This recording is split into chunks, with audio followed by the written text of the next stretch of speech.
चक्का जाम कर रखा, कोई गाड़ी मत लायो।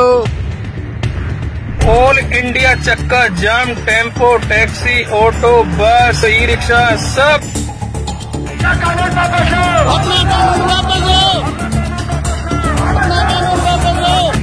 ऑल इंडिया जाम है मालिक। ऐसा कोई मत सोचो कि एकता नहीं है, एकता है, फुल हमारा सपोर्ट है। कोणत्याच ड्रायव्हरचं जगणं तसं सोपं नसतं मना मुळात। घरदार, प्रपंच, संसार सगळ्या गोष्टी सोडून त्यानं त्या स्टेअरिंगला सगळा संसार मांडलेला असते। स्वतःच्या लेकरा-बाकराचं शिक्षण, बाकीच्या सगळ्या गोष्टी व्हाव्यात याच्यासाठी उदरनिर्वाहाचा एक मोठा सोर्स कितीतरी लोक ड्रायव्हिंग क्षेत्रात काम करतात। स्वतःच्या पोराचा वाढदिवस असताना सुद्धा तो त्या वाढदिवसाला नसतो आणि हे चित्र मी माझ्या डोळ्यानं पाहिले। लांबून कुठून तरी एखाद्या व्हिडिओ कॉलवरती स्वतःच्या पोराला पाहतो आणि त्यातच त्याचं समाधान मानतो। का तर या सगळ्या गोष्टी त्याच्या वाट्याला आल्यात हे त्यानं मान्य केलं आहे आणि त्यानं ते जगणं स्वीकारलंय। कोणताही ड्रायव्हर घ्या, त्याचं जगणं सोपं नाही। कुणाचे मनके ढिल्ले झालेत, कुणाच्या पाठीत गॅप आहे। म्हणजे विचार करायचा झालं तर या ड्रायव्हिंग क्षेत्रामध्ये सुद्धा प्रचंड विदारक असं दृश्य आपल्याला पाहायला मिळतं। आता काही लोकांनी ड्रायव्हिंग क्षेत्राला थोडंसं बदनाम करून टाकलं, पण तरी सुद्धा कितीतरी घरातल्या चुली पेटण्याचं साधन म्हणजे ही स्टेअरिंग आहे आणि त्याच्यामुळे ही स्टेअरिंग समजावून घेणं महत्त्वाचं आहे। आता हिट रन नावाचा एक कायदा झाला आणि या कायद्यामध्ये काही तरतुदी आहेत की बाबा एखाद्या जागेवरती हिट ॲक्सिडेंट झाला, एखाद्या जागेवरती ठोकली गाडी, तर तिथनं जर ड्रायव्हर पळून गेला, रन म्हणजे पळून गेला इकडं तिकडं, तर तो पळून गेल्याच्या नंतर त्याला कारावास आणि काही पैसेसुद्धा भरावे लागणार आहेत। 7-8 लाख रुपये पैसे आणि 8-10 वर्षाचा कारावास। अशा पद्धतीनं हा हिट रन नावाचा एक कायदा सध्या चर्चेत आहे आणि या कायद्याला ड्रायव्हर बांधवांचा सगळ्यात मोठा विरोध आहे। हा विरोध नेमका काय आहे, कशासाठी, सविस्तर सगळ्या गोष्टी चर्चा करायचा प्रयत्न करूया। खरं तर शेतकरी बांधव ज्यांचा कोणाचा उदरनिर्वाह शेतीवरती भागत नाही, मग त्यांनी ड्रायव्हिंगचं कौशल्य जमतं आणि म्हणून ते सुद्धा या क्षेत्रात बहुतांश मोठ्या प्रमाणात शेतकऱ्याची पोरं पाहायला मिळतात। एखाद्या जागेवरती ॲक्सिडेंट होतो म्हणजे तो ठरवून केला जातो का, काही प्री प्लॅन असतो का? हां, काही मोजके ॲक्सिडेंट असतात, परंतु प्रत्येक ॲक्सिडेंट असा नसतो। तर ती नजर चुकीनं, काहीतरी चूक होऊन, कुठंतरी चूकभुलीनं झालेली एक घटना आहे।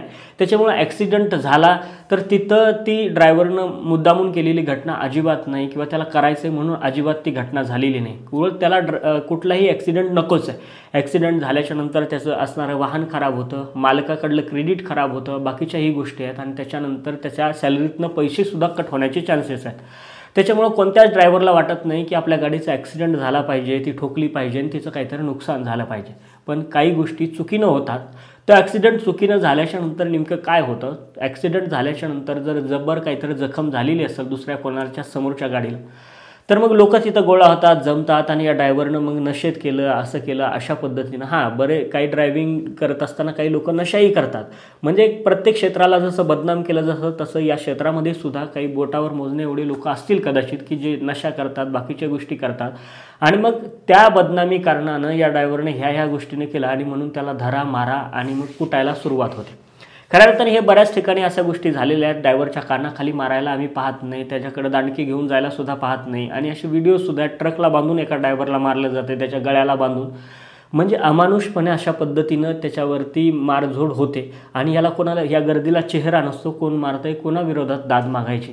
मग या सगळ्या भीती कारणानं किंवा आपल्या जीवाला धोका होऊ नये याच्यासाठी मग एखादा ॲक्सिडेंट झाला की तिथं ड्रायव्हर काय करतो, गाडीतनं उडी मारतो आणि निघतो, पळून जातो। मग असं जर झालं, ॲक्सिडेंट झाल्यानंतर आता जर ड्रायव्हर पळून गेला तर पळून गेल्याच्या नंतर त्याला कारावास आणि त्याला पैसेसुद्धा काही भरावे लागणार आहेत। आता हे खरंच तितकं योग्य आहे का आणि ड्रायव्हर बांधव याला का विरोध करतात? सहज साधी गोष्ट आहे, 10-12-15 हजार रुपये ज्याला पगार आहे तो 7-7 लाख रुपये कोर्टात कसे काय भरणार आहे आणि कुणीकडनं एवढी संपत्ती आणून तिथं भरणार आहे? 10 वर्ष आतमध्ये राहिल्याच्या नंतर जेलमध्ये त्याच्या संसाराचा गाडा ओढायचा कोणी, त्याच्या लेकराचं पालनपोषण नेमकं करायचं कोणी, असे बरेच काय प्रश्न आहेत आणि त्याच्यामुळे ड्रायव्हरवरती अन्याय होतोय आणि हा अन्याय होता कामा नये अशा पद्धतीची मागणी ड्रायव्हर बांधवांची।